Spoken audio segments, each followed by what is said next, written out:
आज हम पढ़ेंगे दूसरे राजाओं उसके 5वें अध्याय 1 से लेकर 14 आयत तक। यहाँ पे इस प्रकार लिखा है, अराम के राजा का नामन नामक सेनापति अपने स्वामी की दृष्टि में बड़ा और प्रतिष्ठित पुरुष था, क्योंकि वह यहोवा ने उसके द्वारा अरामियों को विजय किया था। वह शूरवीर था परंतु कोढ़ी था।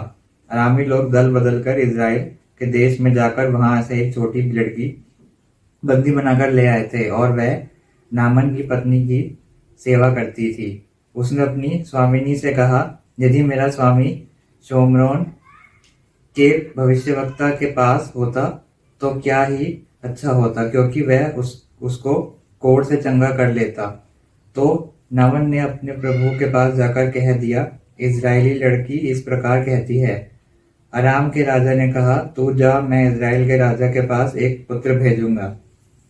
तब वह 10 किक्कार चांदी और 6,000 टुकड़े सोना और 10 जोड़े कपड़े साथ लेकर रवाना हो गया।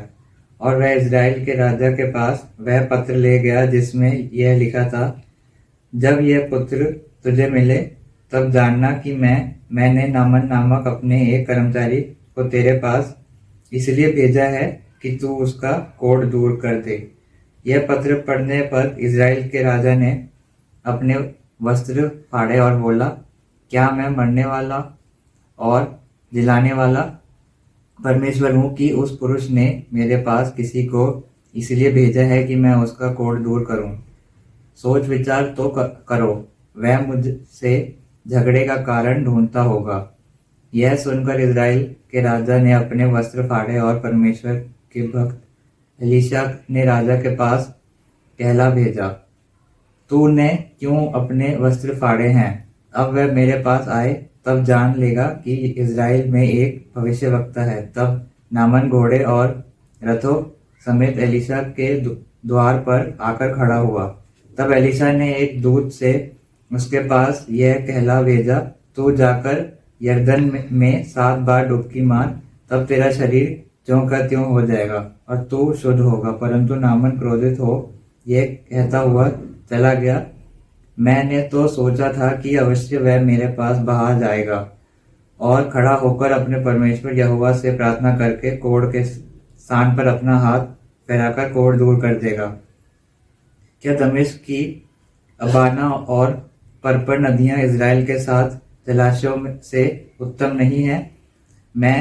क्या मैं उनमें स्नान करके शुद्ध नहीं हो सकता हूँ? इसलिए वह क्रोध से भरा हुआ लौटकर चला गया। तब उसके सेवक पास आकर कहने लगे, ऐ हमारे पिता, यदि भविष्यवक्ता तुझे कोई भारी काम करने को आज्ञा देता तो तू उससे ना करता। फिर जब वह कहता है कि स्नान करके शुद्ध हो जा, तो कितना अधिक इससे मानना चाहिए। तब वह उसने परमेश्वर के भक्त के वचन के अनुसार यरदन को जाकर उसमें 7 बार डुबकी मारी और उसका शरीर छोटे लड़के सा हो गया और वह शुद्ध हो गया। परमेश्वर अपने वचन के पढ़े और सुने जाने पर आशीष।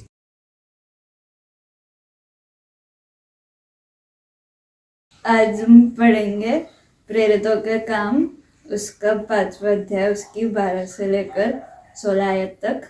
इधर ऐसे लिखा है कि प्रेरितों के हाथों से बहुत चिन्ह और अद्भुत काम लोगों के बीच में दिखाए जाते थे और वे सब एकजुट होकर सुलेमान के वो सारे में इकट्ठे हुआ करते थे। परंतु औरों में से किसी को यह याव न होता था कि उनमें जा मिले, तो भी लोग उनकी बड़ाई करते थे।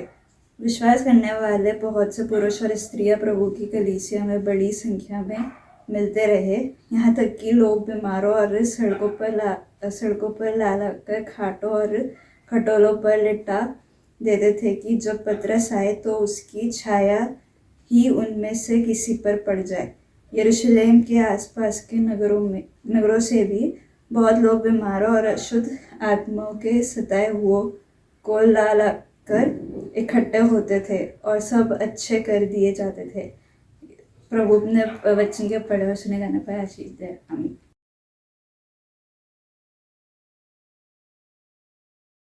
आप सभी को जय मसीह की। Today's Bible reading is taken from Gospel according to Saint Mark, chapter 1, verses 40th until the end of the chapter, मरकुस की इंजील उसका पहला अध्याय उसकी 40वीं आयत से लेकर अध्याय के अंत तक। यहाँ पर इस प्रकार से लिखा गया है, एक कोढ़ी उसके पास आया, उससे विनती की और उसके सामने घुटने टेक कर उससे कहा, यदि तू चाहे तो मुझे शुद्ध कर सकता है। उसने उस पर तरस खाकर हाथ बढ़ाया और उसे छूकर कहा, मैं चाहता हूं तू शुद्ध हो जा। और तुरंत उसका कोढ़ जाता रहा और वह शुद्ध हो गया।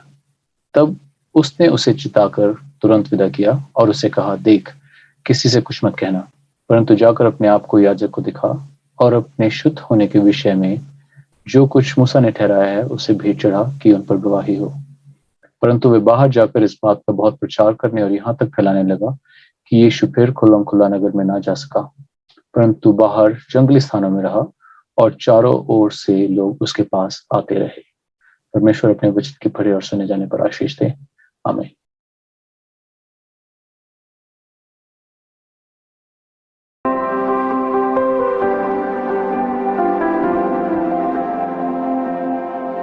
तेरी आशीषों से भर कर जाऊं कहाँ, तेरी राहों में मुझको न मिलती है सजा। तेरी आशीषों से भर कर मैं जाऊं मैं कहाँ, तेरी राहों में मुझको न मिलती है सजा।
आप सबको सलाम। आज की इस इबादत में ऑनलाइन सभा में आप सबका स्वागत है। Warm welcome to all of you in this online worship service. आज 6 संडे आफ्टर क्रिसमस के बाद का यह 6वां रविवार है और today is especially as a leprosy Sunday. और आज का जो टेक्स्ट लिया गया है 2 King chapter 5 verse 1 to 14, दूसरा राजा और उसका 5वां अध्याय पहली 14 आयतें, एंड बुक ऑफ एक्ट्स 5वां अध्याय और उसकी 12 आयत से 16 आयत तक, प्रेरितों के काम उसका 5वां अध्याय 12वीं आयत से 16वीं आयत तक, and holy gospel according to Saint Mark chapter 1 verses begin from 40 to end, मुकद्दस मरकुस की इंजील और उसका पहला अध्याय और उसकी 40 आयत से उसकी आखिरी आयत तक। और यहां देखते हैं आज की जो थीम है, जो विषय, God suffers in all those who suffer in this world. परमेश्वर उन सब के लिए दुखी होते हैं जो लोग दुखी हैं इस दुनिया में। और आज देखते हैं इन आयतों के जरिए, इस वचन के जरिए, कि प्रभु यीशु मसीह किस तरह से अपने लोगों को, दयावान परमेश्वर अपने लोगों पर कितना मेहरबान है। यहां देखते हैं हम सबसे पहले यहां पर 3 बातें खास तौर से हम गौर करेंगे कि पहला जो व्यक्ति है, जो लेपर पर्सन, जो कुष्ठ से ग्रसित पर्सन प्रभु के सामने घुटने टेकता है, नील डाउन बिफोर गॉड। दूसरी जो बात है, गॉड इज कंपैशनेट, परमेश्वर तरस खाने वाला है, परमेश्वर अनुग्रहकारी है, करुणाकार है। तीसरी बात जो यहां पर लिखा है कि जाओ याजकों को दिखाओ, जो वो कहते हैं, जो इंस्ट्रक्शन, जो गाइडेंस जो बताते हैं उसे पूरा करो। तो इसलिए यहां पर आज देखते हैं हम खुदा के वचन में सबसे पहले यह क्या है कि परमेश्वर क्यों दुखी होते हैं। Why, what is reason? Because God is the creator, क्योंकि परमेश्वर ने सब कुछ बनाया है। परमेश्वर ने मनुष्य को अपने समान बनाया है। परमेश्वर ने मनुष्य को अपने समान बनाया है ताकि मनुष्य परमेश्वर की महिमा करे। और यहां पर आज देखते हैं हम कि परमेश्वर, द सफरिंग ऑफ गॉड और the suffering of his people, and that includes all humanity, ये पूरे दुनिया के लिए, पूरे मानव जाति के लिए, किसी एक संप्रदाय, किसी एक समुदाय, किसी एक जाति विशेष धर्म के लिए नहीं। परमेश्वर सबसे प्रेम करता है। परमेश्वर किसी से भेदभाव नहीं करता है। इसलिए वह परमेश्वर जो है कंपैशनेट खुदा है, तरस खाने वाला परमेश्वर है। हम देखते हैं यहां पर जो है पुराने नियम में जो दूसरा राजा और उसका 5वां अध्याय पढ़ा गया, उसमें नामान नामक जो व्यक्ति है वह एक सेनापति है, वह एक योद्धा है, वह एक बहुत अमीर आदमी है, वह एक महान व्यक्ति है, लेकिन वह कुष्ठ रोग से ग्रसित है, वह पीड़ित है अपने दुखों से। और वो जाता है इस्राएल के राजा के पास। वहां पर एक नबी, एक भविष्यवक्ता है जिनका नाम एलीशा है, उनके पास जाता है और वहां पर वो सोचता है कि एलीशा जो नबी हैं वो आएंगे और उनके शरीर को टच करेंगे और उनको जो है शिफा मिलेगी। लेकिन नहीं, उन्होंने अपने किसी दूत को भेजते हैं जो नबी हैं, और नामान के पास आते हैं और वो कहते हैं जाओ और जाकर के इस नदी में, जॉर्डन में 7 बार डुबकी लगा लो और तुम्हारा कुष्ठ जो है ठीक हो जाएगा, तुम्हारा कोढ़ जो है ठीक हो जाएगा। उस आदमी को नामान नामक व्यक्ति पूरा धन, पूरा अच्छी खासी रकम लेके गए थे उनसे मिलने के लिए, और उन्हें बड़ा उम्मीद थी कि शायद वो मेरे पास आएंगे, मेरे जिस्म को छुएंगे, मेरे शरीर पर हाथ रखेंगे और मैं चंगाई पा जाऊंगा। लेकिन यहां पर देखिए एक आज्ञाकारिता, एक आज्ञा का पालन करना। और यहां पर हम देखते हैं प्रभु यीशु मसीह के पास एक व्यक्ति आता है जो कोढ़ से ग्रसित है। कोढ़ से ग्रसित व्यक्ति प्रभु यीशु मसीह के पास आता है और उससे विनती करता है, उसके सामने घुटने टेकता है। That man kneel down before God। और क्या कहता है, क्यों उसके सामने घुटने टेकता है? इन दोनों में हम कंपैरेटिव स्टडी करते हैं। अगर दोनों में देखते हैं, एक नामान व्यक्ति और यह एक व्यक्ति, दोनों में कितना फर्क है। एक व्यक्ति प्रभु यीशु के सामने घुटने टेकता है, विनम्र स्वभाव से तरस खाकर के प्रभु यीशु मसीह उसे चंगाई देते हैं। और वह जो व्यक्ति है अपने धन और बल के साथ एक सेनापति होने के नाते वो सोचता है कि ये प्रोफेट, ये नबी मेरे पास आएगा, मुझे कुछ कहेगा, मुझे टच करेगा, मुझे छुएगा, मेरी बीमारी को दूर करेगा। उसके ऊपर उसको शायद वो नामान शायद सेटिस्फाई नहीं हो पाते हैं। यहां पर इन दोनों में फर्क है। देखिए दोनों इंसान हैं, बशर्ते एक अमीर आदमी है, एक सेनापति है, एक व्यक्ति जो है कुछ भी नहीं है लेकिन एक कुष्ठ रोग से ग्रसित है। अब दोनों में फर्क देखिए। यह व्यक्ति जो है आता है प्रभु यीशु मसीह के पास, घुटने टेकता है, प्रणाम करता है।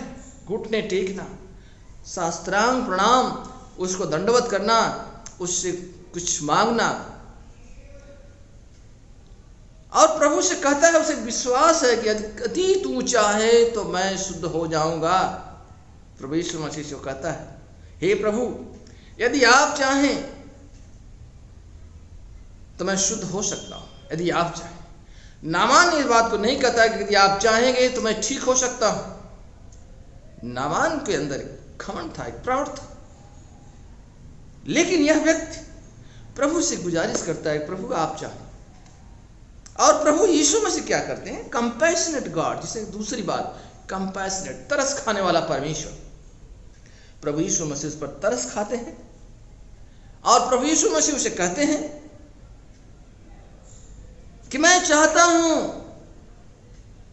तो शुद्ध हो जा, मैं चाहता हूं। प्रभु यीशु मसीह तरस खाते हैं, प्रभु यीशु मसीह से छुआ, उसे टच किया। आप सोच सकते हैं जब प्रभु यीशु मसीह का हाथ जिसके ऊपर पड़ा होगा, प्रभु यीशु मसीह से छुआ होगा, उसे कितनी बड़ी खुशी मिली होगी। आज भी प्रभु यीशु मसीह जिसे छूते हैं, प्रभु यीशु मसीह की कृपा जिस पर होती है, वह धन्य वह इंसान, धन्य वह व्यक्ति। प्रभु यीशु मसीह छू करके उसे कहा, मैं चाहता हूं तू शुद्ध हो जा। और प्रभु यीशु मसीह क्या कहते हैं, तुरंत उसका कोढ़, जैसे प्रभु यीशु मसीह से छुआ कि मैं चाहता हूं तो चंगा हो जा, वो ठीक हो गया और उसका कोढ़ जाता रहा और वह शुद्ध हो गया, क्लीन। प्रेज गॉड, परमेश्वर का शुक्र हो। तीसरी बात आप देखें, यहां पर प्रभु यीशु मसीह उसे आज्ञा देते हैं कि जाओ याजकों को दिखाओ। यहां लिखा है उसे चिता करके विदा किया। प्रभु यीशु मसीह उसको कमांड करते हैं, Jesus commanded, go to the याजक, go to the priest and follow the instruction. जो लिखा है, जो बताया गया है, उसको फॉलो करो। अगर आप देखें बुक ऑफ लेविटिकस, लय व्यवस्था की किताब, उसके 14 अध्याय में पूरा इंस्ट्रक्शन लिखा हुआ है प्यारे अजीजों, कि याजक के पास आप जाइए, याजक आपको देखेंगे, याजक आपको बताएंगे। अगर आपकी चमड़ी, आपकी स्किन, अगर आपका शरीर ठीक हो रहा है, देन यू आर ओके। आपको आइसोलेट करेंगे एटलीस्ट 1 वीक के लिए, और अगर आप ठीक हो गए हैं तो आपको अपनी कम्युनिटी में शामिल करेंगे, नहीं तो आप अनटचेबल हैं। You are the untouchable. प्रभु यीशु मसीह ने कभी व्यवस्था का विरोध नहीं किया है। प्रभु यीशु मसीह अपने काम करते हैं, लेकिन प्रभु यीशु मसीह का ध्यान व्यवस्था पर के ऊपर है। सबसे बड़ी बात यह है कि आप प्रभु यीशु मसीह को कितना प्यार करते हैं। वह व्यक्ति प्रभु यीशु के चरणों में आया और प्रभु यीशु मसीह उसे चिता करके कहते हैं जाओ और फॉलो करो। यहां लिखा, Jesus commanded him the man not to tell everyone. प्रभु यीशु मसीह से कहते हैं कि किसी से मत कहना। देखो लिखा, किसी से मत कुछ कहना, परंतु अपने आप को जाकर याजक को दिखाओ, क्योंकि वो उनकी प्रथा थी, उनकी व्यवस्थाओं में लिखा है। लय व्यवस्था पढ़िए अपने घर में, वहां पर क्या लिखा है कि जो भी कुछ उस व्यवस्था के विषय में लिखा गया है कि लेप्रोसी के बारे में, कुष्ठ के बारे में, इस तरह का अगर कोई व्याधि होती है तो व्यक्ति सबसे पहले याजक के पास जाता है। आज का सिचुएशन, आज का समय बदल गया है, लेकिन परमेश्वर, God has never change. God is unchangeable God. परमेश्वर एवरी टाइम सब एक समान है। वह प्रभु सबसे प्यार करने वाला है। कहते हैं कि तू अपने शुद्ध होने के विषय में कुछ जो मूसा ने ठहराया है उसे भेंट चढ़ा।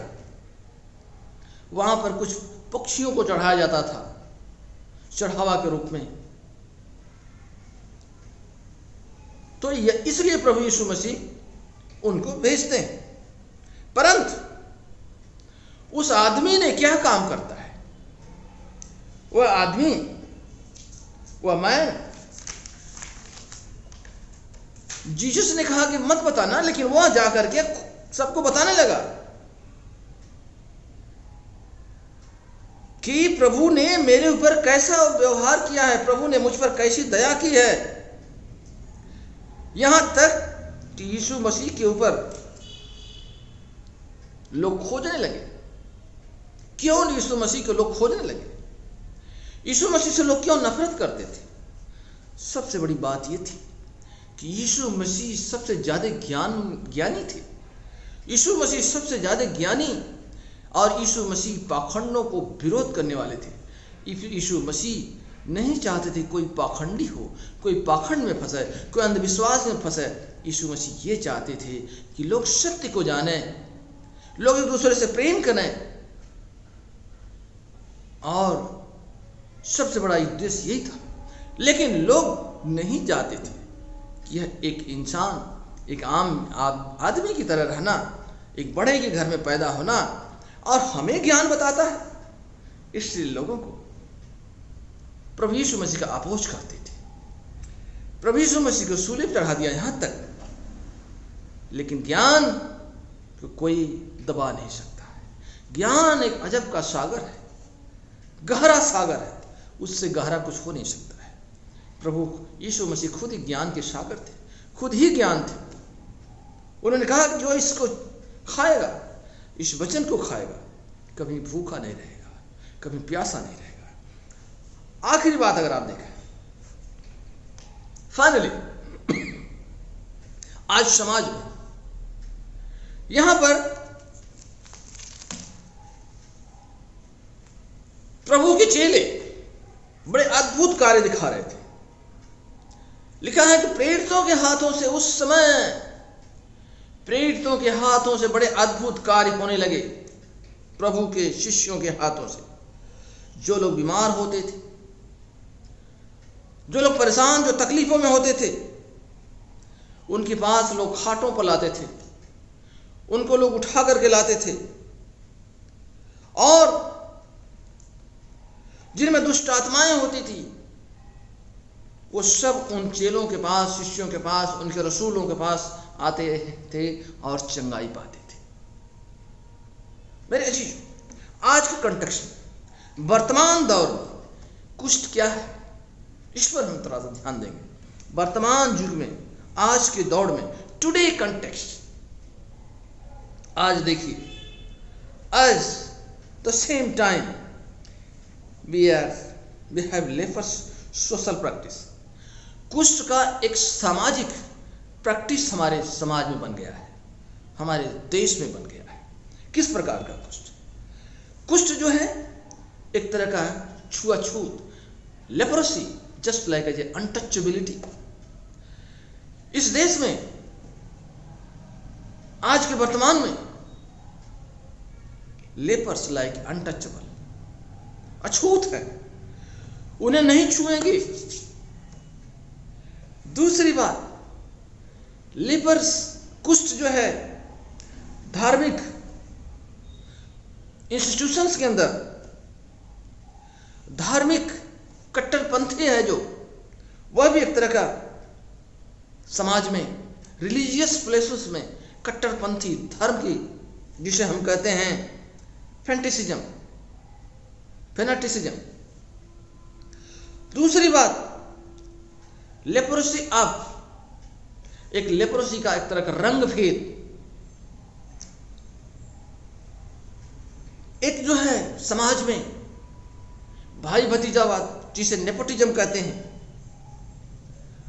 इंस्टीट्यूशन के अंदर, संस्थानों के अंदर जो करप्शन रूपी है, करप्शन क्या है, वो भी एक कोड है। लोगों के बीच में अन्याय, यह भी एक प्रकार का कोड है। लेप्रोसी एक तरह का जेंडर है, लोग बाग उन्हें भी बहिष्कृत करते हैं। जेंडर, मानव से प्यार नहीं, इनइक्वालिटी, अपनी बराबरी उन्हें नहीं समझते हैं, यह भी एक प्रकार का कोड है। इसलिए प्यारे अजीजों, आज इन भेदभाव को, इस तरह की बातों को छोड़ते हुए प्रभु यीशु मसीह को अपनाएं, प्रभु यीशु मसीह को ग्रहण करें, दिल से ग्रहण करें। प्रभु के पास जब आता है और प्रभु यीशु मसीह कुछ दंडवत करता है और कहता है, प्रभु आप अगर चाहो तो मुझे शुद्ध कर सकते हो, और प्रभु उसी समय उस पर तरस खाया।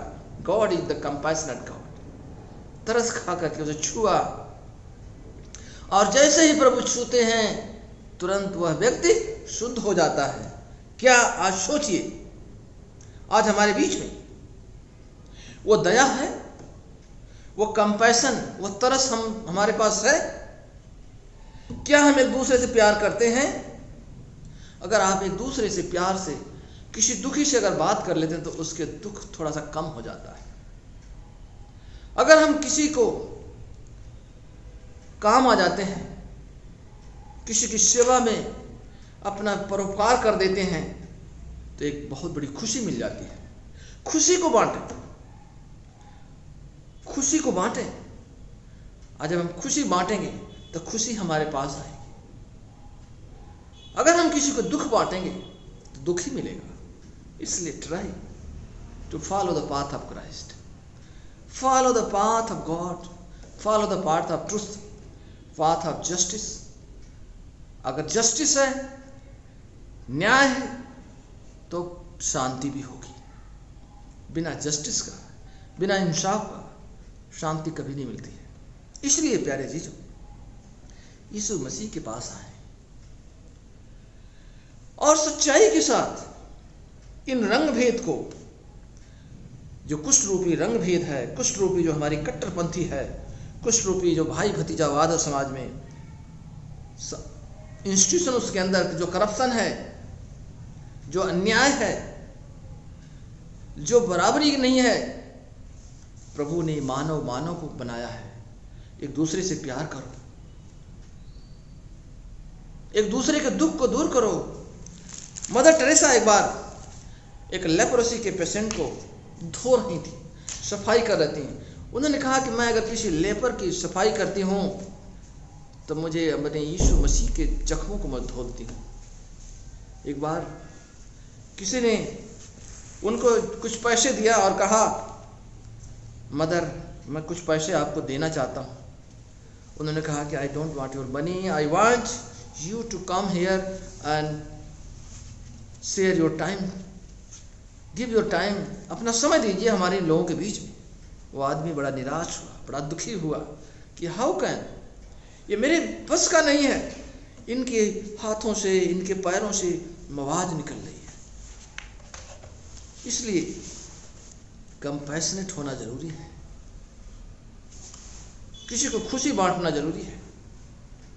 अगर हम खुशी बांटते हैं तो सचमुच में खुशी हमें भी मिलेगी। इसलिए आइए हम अपने आप को जांचें, अपने आप को परखें कि आज हम किस मुकाम पर, कहाँ पर हैं। क्या उस लेपर्स के पर्सन की तरह प्रभु यीशु मसीह के चरणों में आते हैं और प्रभु यीशु मसीह में छूते हैं। प्रभु यीशु मसीह हमें कहते हैं जाइए, आपका कोढ़ ठीक हो गया है। सचमुच में अगर हम प्रभु के पास आते हैं, सत्य के पास आते हैं और सत्य की जीत होती है। प्रभु आप सबको आशीष दें। आइए हम अकीदा पढ़ेंगे। मैं खुदा कादिर मुतलक बाप पर ईमान रखता हूँ जो आसमान और ज़मीन का खालिक है। मैं यीशु मसीह पर ईमान रखता हूँ जो खुदा का इकलौता बेटा और हमारा खुदावंद है। वह रूह कुदुस की कुदरत से पेट में पड़ा, कुंवारी मरियम से पैदा हुआ, 35 पिलातुस के ऐद में दुख उठाया, मसलूब गया और मर गया और दफन हुआ, आलमे अरवाह में उतर गया, तीसरे दिन जी उठा, आसमान पर चढ़ गया और बाप की दाहिनी ओर बैठा है। वह जिंदों और मुर्दों की अदालत के लिए फिर आएगा। मैं रूह कुदुस पर, पाक कैथलिक कलीसिया, मुकद्दसों की शिराकत, गुनाहों की माफ़ी, बदन की क़यामत और अब्दी ज़िंदगी पर ईमान रखता हूँ। आमीन। सबको जय मसीह की। आइए हम सिफारिशी दुआ में जाएंगे। आइए हम सब इंसानों के लिए दुआ करें और अपनी दुआओं को खुदावंद यीशु मसीह की दायमी सिफारिश के साथ पेश करें। आए आसमानी बाप, हम तुझसे दुआ करते हैं कि सारे जहान में इंसाफ और सुलह कायम हो और हर इंसान बहुतायत से जिंदगी पाए। आए रहीम खुदावन, हमारी दुआ सुन। उन सब के लिए जो इस गांव शहर में बसते हैं और उन तमाम बातों को दूर करने के लिए भी जो एक दूसरे में फूट और झगड़े पैदा करती हैं, ताकि हमारे मुल्क में सच्ची एकता और मेल मिलाप की तरक्की हो। आए रहीम खुदावन, हमारी दुआ सुन। उन सब के लिए जो खेती बाड़ी, उद्योग धंधे या व्यापार में लगे हुए हैं, सब मजदूरों और कारीगरों के लिए, उन सारे लोगों के लिए भी जो हमारी ज़रूरतों को पूरा करते हैं। आए रहीम खुदावन, हमारी दुआ सुन। तमाम उस्तादों, पढ़ने वालों, साइंसदानों, लेखकों, हुनरमंदों और उन सब के लिए भी जो दूसरे लोगों के दिलो दिमाग पर असर डालते हैं। आए रहीम खुदावन, हमारी दुआ सुन। उन सब के लिए जो दुख या तकलीफ उठा रहे हैं, बेरोजगार हैं, गरीब और भूखे हैं, मोहताज या कुचले हुए हैं, जो बीमार हैं, परेशान हैं और खुदा की तरफ देखते हैं कि वे हमारा खुदावन खुदा उनकी प्रार्थनाओं को सुने और उनको पूर्णतः रूप से चंगाई व शिफा प्रदान करे, ताकि वे लोग सबके सामने अपनी गवाही देने वाले हो सके, जिससे कि प्रभु की महिमा प्रकट हो। हम प्रार्थना करते हैं ये नया साल हर एक जन के लिए खुशियां लाए, समृद्धि लाए और विश्वास में आगे बढ़ाए। आए रहीम खुदावन, हमारी दुआ सुन। उन सब के लिए जिन्हें इस मुल्क और दूसरे मुल्क में इख्तियार दिया गया है, खासकर हमारे राष्ट्रपति, प्रधानमंत्री, इस सूबे के गवर्नर और मुख्यमंत्री और उन सब के लिए भी जो किसी भी तरह का इख्तियार रखते हैं। आए रहीम खुदावन, हमारी दुआ सुन। सब मसीह लोगों की एकता और मेल मिलाप के लिए और दुनिया में उनके मुनासिब तौर से गवाही देने और खिदमत करने के लिए। आए रहीम खुदावन, हमारी दुआ सुन।